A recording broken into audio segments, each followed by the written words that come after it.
we have much to be grateful for, and in our family gathering on Thursday, we had a great meal, ate a lot, and yet we took time afterwards to, it's kind of a tradition in our family, is we go around the table. This time it was around the couch because it was after. And what are you grateful for? And so many good things. And really, we should be every day counting our blessings, right? Especially when we're in a difficult time or challenging time. That's the time to go, yeah, God, thank you for all your blessings in spite of difficult situations. So in our Torah portion today, we find Jacob in a difficult situation, don't we? He's alone. He's on the run in fear of his life. Esau has already expressed his desire to kill Jacob for what happened with the so-called stealing of the blessing. And he's out there alone on his way to an unknown place, right? Based on his mother, Rebecca's instructions to go and maybe be a few days, you come back. A few days turns into 20 years. And he's on the run. He's in fear of his life. He doesn't know what his future is going to be. And in this seemingly darkest hour, he has the visit from heaven. So the message today is when heaven shows up. Heaven shows up a lot of times, we don't even know it. And when I say heaven, we'll get into it a little more, it's God, right? The unseen realm, if you will, that's at work all the time, even or especially during our moments of hardship. So there's a couple times during this Torah portion, 3 actually, when Jacob, do we need batteries? Or? When Jacob is visited by him. So we use the term intentionally because in this case, it's whether it's angels, the Hebrew word, who knows the Hebrew word for angels? Malachim. What does that word actually mean? Messengers. So they're messengers. These are entities, spiritual entities that are assigned tasks on behalf of God. But also, as, quote, heaven shows up, God himself shows up. And they're all, in each case that we're going to look at briefly, we looked at a little bit during the drash that Josie did, it's to encourage Jacob in moments of difficulty. And that's typical of what God does. He shows up in moments of difficulty that we may have. And in doing so, he encourages Jacob and shows him the bigger picture of God's plan, not just for him, but for future generations, right? As we said, same promises that he made to Abraham, repeated to Isaac, now to Jacob. Again, for us too, often God is closest to us in those difficult moments of feeling alone, feeling rejection, fearful, etc. So I want to take a look at the opening verses of the Parsha again, just 2 verses, chapter 28, verses 10 and 11. Then Jacob left Beersheba and went to Haran. Only 450 miles, right?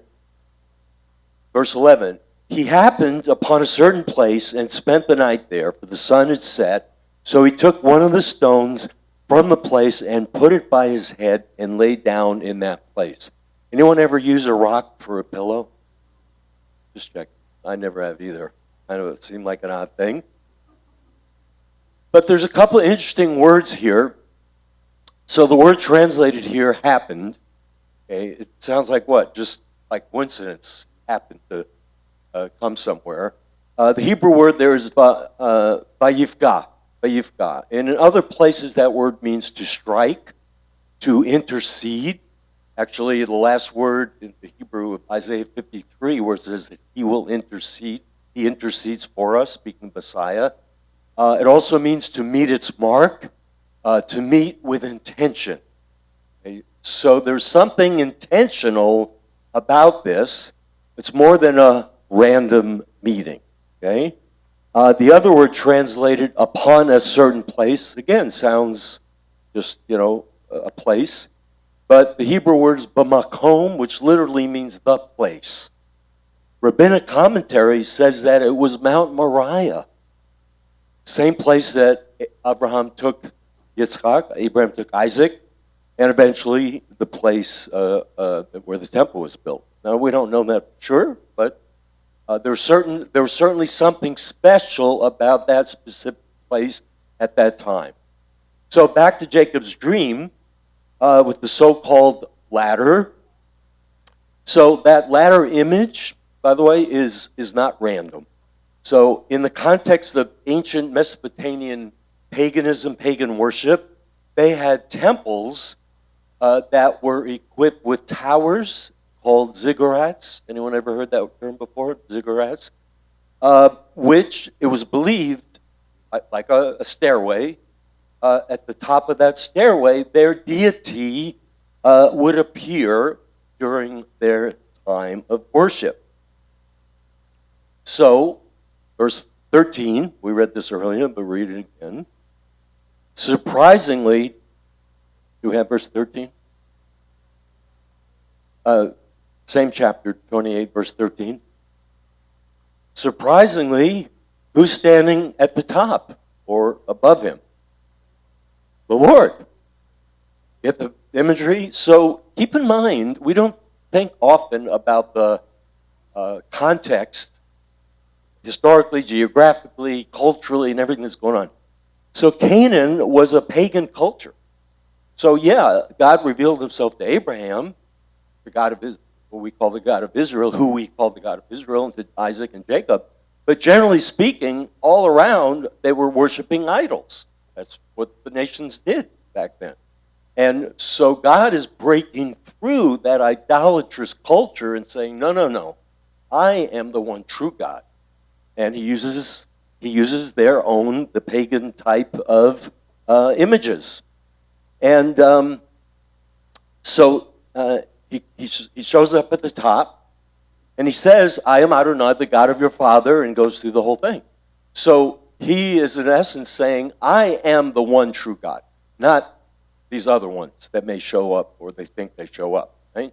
And then he repeats the promises of the descendants that will come, the promise of the land, and the promise that his presence, that God himself would be with Jacob and that he would be returned. He would come back to the land. Don't forget, the land is very, very important part of the covenant. Right? Interesting, as we're going through, those of you that are in the Torah Club, maybe you've gotten to this part for our next Tuesday's meeting, where they show this analogy between Jacob leaving the land, going into exile, so to speak, for 20 years, right?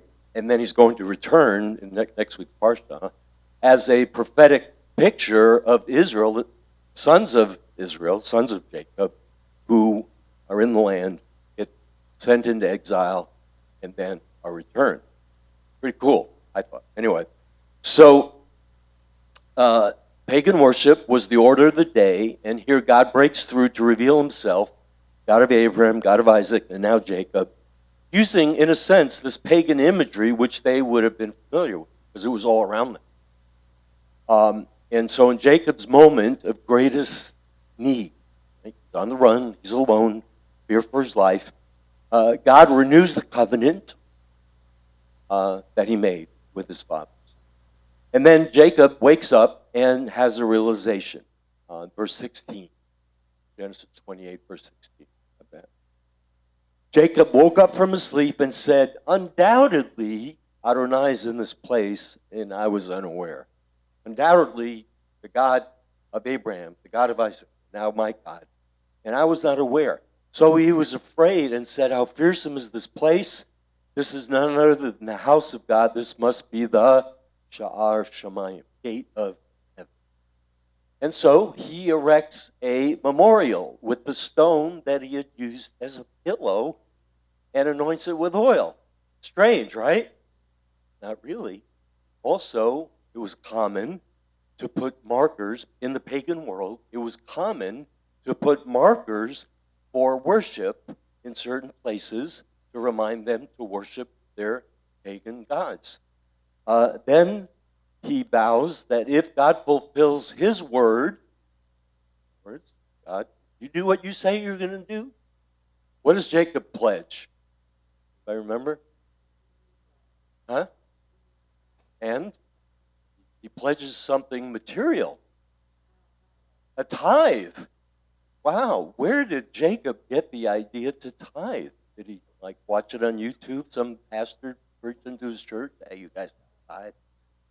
No, again, it was a pagan custom that they brought a tenth of everything to their. So now God is breaking through that whole cultural paganistic environment and saying, I am the one true God. I appeared to Abraham, your father, your grandfather. I appeared to Jacob, to Isaac, your father, and now I'm appearing to you to reveal myself and my promises. I am the true one and only true God. Okay, so then Jacob, I'm not going to go through all of it, to summarize, Jacob goes on to connect with Rachel. Where does he connect with Rachel? A well. A well. Again, we have that well, right? Jeremy gave a message about that a few weeks ago when I was here and talked about the sequence of the different events that happen at wells. This is one of them. And he connects with her and realizes that she's exactly the family, she's from exactly the family that he's supposed to connect to, Laban, his mother's brother. And so that now begins a 20-year, takes place, right? All these 20 years takes place within this Torah portion for this week, right? A lot is going on. So what's going on? Well, he deals with 20 years, Jacob deals with 20 years of Laban's greed and deceit, right? So if you ever thought that Jacob, he partook in the deception of Isaac, whatever part he played in it, and so on, but Laban is, much greater. He's the pro at deception, greed. And but in spite of that, Jacob manages to thrive. Somehow he deals with 4 wives and has a bunch of kids, right? So he's pretty busy for 20 years, right? 12 boys and 1 girl. And in spite of all that, God is with him and even gives him practical wisdom as regards to shepherding these sheep that he's taking care of for Laban. Right? So Jacob has a couple more encounters with heaven.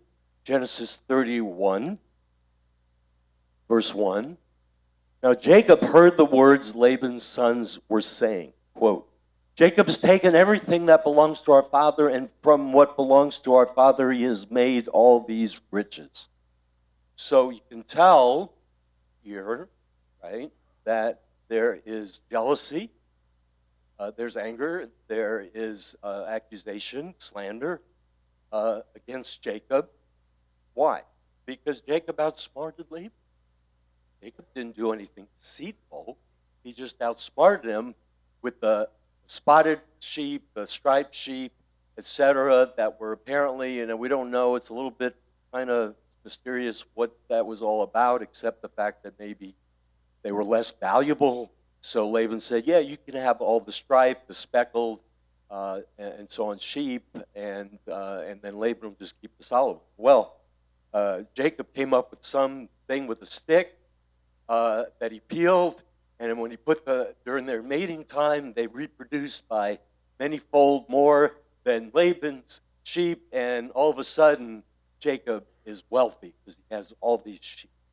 So now the brothers, the sons of Laban are bitter, they're angry and accusing him of stealing. Verse 2, then Jacob saw Laban's face, and he noticed that his expression wasn't the same as it was just a day or two before. But what do you think his expression was now? Laban was a little ticked, right? Because he's realizing that Jacob is outsmarted him. and was able to assemble this great wealth of herds, of sheep. And, of course, by Jacob noticing the facial expression, maybe it was the throwback, maybe what he knew about Esau, right? He felt, I am in danger. I better skedaddle. I better get out of here. Verse 3, then Adonai, of course, confirms it, said to Jacob, return to the land of your fathers and to your relatives, and I will be with you. Again, so here's God showing up to Jacob, heaven coming again, reminding Jacob, now's the time to go back, as I promised. And then later in the chapter 31, verse 11, then the angel of God said to me in the dream. So Jacob is again, I guess God chooses to speak to Jacob in dreams. Now, the angel of God said to me in the dream, Jacob, and I said, Hineni. He said, lift up your eyes and see that all the males going up to the flocks are striped, spotted, speckled. For I have seen everything Laban has done for you. In other words, notice the reproduction of these ones that are apparently less productive. I did that because I've seen everything that Laban has done for you. Verse 13, I am the God of Bethel. So first it's the angel of God. Now it's God himself, the one that appeared to Jacob back at Bethel with the ladders, the stairway, where you anointed a memorial stone, where you made a vow to me. Get up now, leave this land, and return to the land of your relatives. So he's reminding Jacob of their interaction at Bethel, the staircase, the angels, but most importantly, the promises that he made. Again, so was it the angel of God? Was it God? And if you know the scriptures, we see that a lot, right? Angel of God appears, and it's God himself. So, interpreters have read different ways, a physical manifestation of God, bodily form, whatever. Doesn't matter. It's heaven coming down, right? Regardless. And, of course, Jacob responds. So one more passage. This is the last portion of the parsha for today, the last couple of verses. So beginning was the dream with the staircase and the angels going up and down. Of course, Yeshua refers to that as well in the portion that we read. But now the last of the parsha, there's another interesting interaction with heaven. Early in the morning, Laban got up, kissed his grandchildren and daughters, and blessed them. Then Laban left and returned to his place. So prior to this, I just read this verse, we have all this drama. Okay, so Jacob gathered, because he's afraid for his life and for his family. So, and he hears, the accusations, the implication from Laban's sons. He gathers his whole entourage now, all four wives. I think only two were wives, two were whatever. But anyway, and all the kids, right? And all the sheep and all the flocks and all the servants and everything. He's a wealthy guy now. He's gathering it all up to escape from Laban in fear. Again, running away. But yet, Laban finds out, what does he do? He runs after him. We don't know what his intention was, but it probably wasn't good. But yet, they interact, there's conflict, they apparently resolve their conflict at some level, and eventually they come to peace and they cut a covenant with each other. Laban goes home, Jacob now continues with his journey. Verse 2, while Jacob left on his way, the angels of God met him. Verse 3, then Jacob said, when he saw them, this is God's camp, and he named that place Machanaim. Machanaim literally means two camps. Machana is camp, still used today in modern Hebrew as camp. And there's two camps. What are the two camps? One camp is heaven, the other camp is earth, and the two camps coming together. again, heaven shows up. Heaven comes and meets earth. Okay? So this forms a very interesting bracket, right? The first passage of the script of the Parsha, the ladder, the angels coming up and down. Here again, the last verse, couple of verses of the Parsha, angels again. First he's running away, now he's running away again in a sense, but he's coming back. So what do these two have in common? Again, running away, and now he's coming back to the land in obedience to God's instructions. But now he's coming back knowing that he is going to have to confront his past. Who is represented by his past? Esau, right? And we'll see that next week that he encounters Esau. But the build-up to that encounter shows how much Jacob is still walking in fear of your death. You're dying. That Esau made that pledge 20 years earlier. And who knows? Jacob doesn't know if Esau is still on the hunt for him. But in both cases, the ladder with the angels, and now at the end, heaven takes Jacob by surprise. He's surprised, right? He's unaware that God's presence is right there, where he provides a reassurance, comfort, and promises for the future. Anyone ever been in a situation where you were alone, anxious, afraid, but yet God just kind of shows up unaware when you least expect it? It may be in a real time of distress. Probably we all can relate to one way or another. I'm going to give you a few takeaways from us, and then I'll wrap up. Takeaways for us from the story. Number one, God is always at work, even when we least expect it. He's always at work. And oftentimes, it's at our lowest moments, when even maybe at times we felt God too has abandoned us, right? But Jacob said, surely the Lord is in this place, and I did not know it. He was unaware. And a lot of times we can be in situations and get caught up in circumstances, in negative situations with relationships or whatever it might be, at work or whatever, and we forget that God is there. He's always at work, even when we don't see him. And the ladder scene, the stairway scene, notice that there's constant movement. Right? They're up and down, going up and down all the time. And Yeshua himself said he was that ladder. He's the connection for us into heaven. He's with us, and he's always at work through the Ruach, through the Spirit. If we're paying attention, he will meet us even in our fear, in our shame, uncertainty, all those things that Jacob carried with him at that moment. So God's always at work. Secondly, God is strategic. He often shows up at moments of transition, moments of challenge, right? So Jacob clearly was in a moment of challenge, moment of transition, didn't know what the future was going to hold.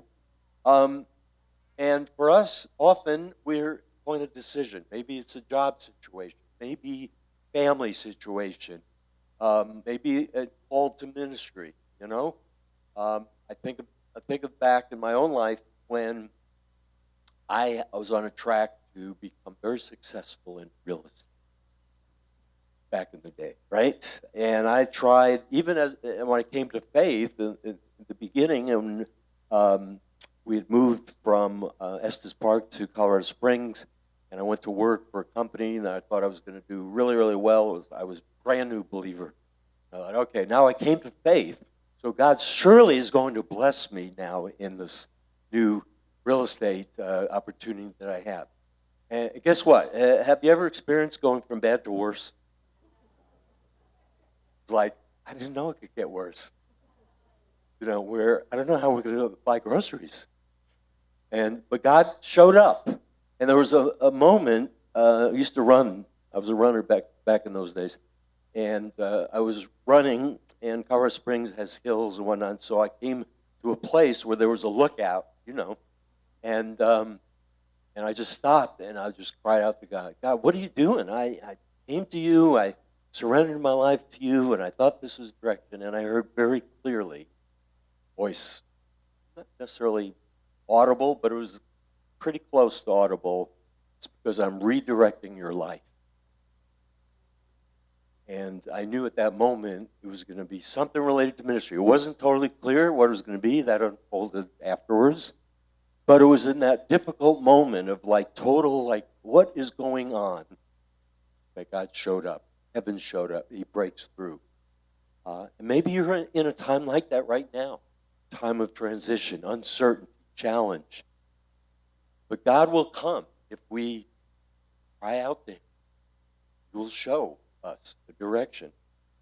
And in both encounters, back to Jacob, they were in difficult situations, right? One, he was running away, right, from Esau, and now he was running away from Laban. So God's strategic. He'll show up in certain times and places that we may be unexpected. And then the other thing, number 3, if you're taking notes, God works in us and through us despite our failures, despite our mistakes. They could argue, well, Jacob was just being obedient to his mother. True. He was just the victim of the whole thing and did what he was told. Yes, perhaps. But he had a part in it, right? He did deceive. He took part in the deception. And again, we talked about this last week, right? Whose fault was it? They were both at fault, all at fault. None of them were at fault. It was God's way or God's will that it happened, but was it God's way? We could debate that. But nevertheless, Jacob was part of it. He participated, and now he's suffering the consequences because he's having to run for his life. He's out there all alone.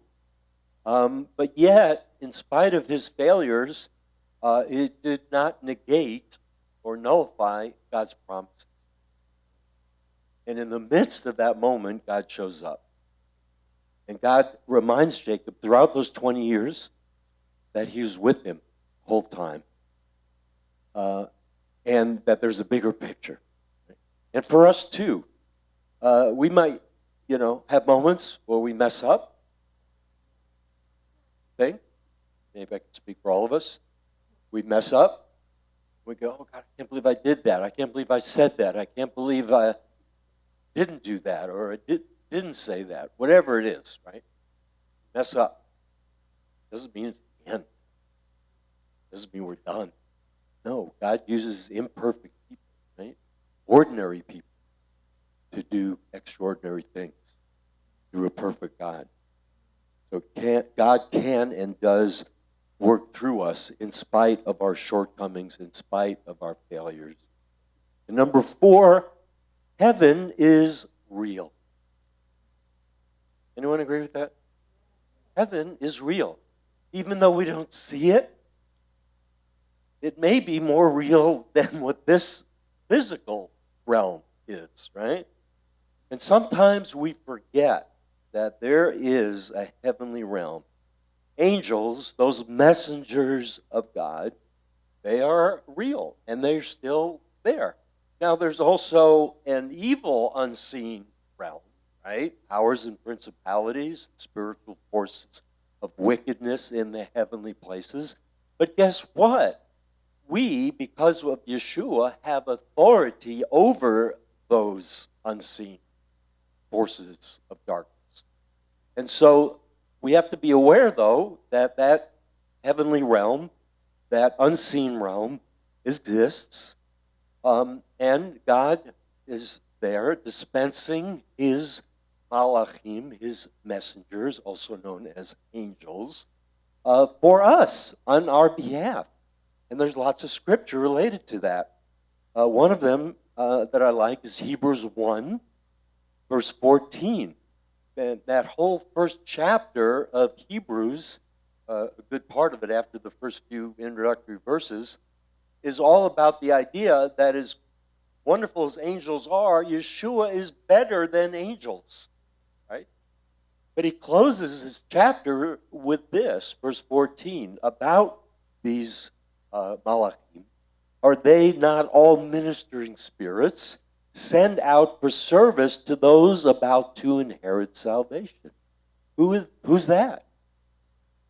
Us, right? And there are other scriptures that confirm that God sends his malachim, his messengers, his angels, to surround us, to protect us, to keep us from falling. And he's with us now as well.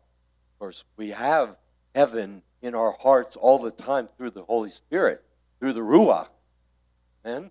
But there's also the realm of heavenly realm. And when we worship God, when we come up and sing songs to him, and what are we doing? We are connecting with that heavenly realm that is worshiping God at all times. Now, it'd be hard for us to do worship 24/7, wouldn't it? I think Wayne and the rest of the music team, worship team would probably get a little worn out. You think, Wayne? 24/7? But in the heavenly realm, there is no wearing out. It's nonstop worship. And so these brief moments that we have in worship, we're not just singing songs because they sound good and we like the way they sound, the music sounds good. That's all true. But we are connecting with heaven, that unseen realm. Let's not forget that, according to that. Ministering spirits that are sent for service. So, just like God met Jacob in the midst of his fear, his brokenness, his uncertainty, so too he is able to do the same for us. When heaven showed up for Jacob, he was strengthened, encouraged to walk in faith, to walk in truth, to walk in the promises that God gave to him. And so for us, when we have those moments of weakness, of struggle, of challenge, of disappointment, let's remember, heaven is all around us. Heaven is on our side and ready to meet us. That word, pagah, to meet us, intentional, to meet us, protect us, to defend us. Heavenly realm guiding us at all times. Holy Spirit, angels. And for those special moments that we may find ourselves in. I want to close reading this psalm. Wait, don't have it up there. Just listen. You might be familiar with it. Psalm 91, one of my favorites. He who dwells in the shelter of Elyon will abide in the shadow of Shaddai. I will say of Adonai, he is my refuge and my fortress, my God in whom I trust. For he will rescue you from the hunter's trap and from the deadly pestilence. He will cover you with his feathers, and under his wings you will find refuge. His faithfulness is body armor and shield. You will not fear the terror by night, nor the arrow that flies by day, nor the plague that stalks in darkness, nor the scourge that lays waste at noon. 1,000 may fall at your side, 10,000 at your right hand, but it will not come near you. You will only look on with your eyes and see the wicked paid back. For you have made Elyon, Most High, your dwelling, even Adonai, who is my refuge. So no evil will befall you, nor any plague come near your tent. For he will give his angels charge over you to guard you in all your ways. Upon their hands they will lift you up, lest you strike your foot against the stone. You will tread upon the lion and cobra, trample the young lion and serpent. And then this is in quotes because it's God speaking to us, speaking to each of us individually. Because he has devoted his love to me, I will deliver him. I will set him securely on high because he knows my name. When he calls on me, I will answer him. I will be with him in trouble, rescue him, and honor him. With long life will I satisfy him and show him my Yeshua, my salvation. Great psalm. Let's all stand as we pray together. So, Abba, we thank you for this incredible story in Jacob's life of how heaven came and met him in his moments of need.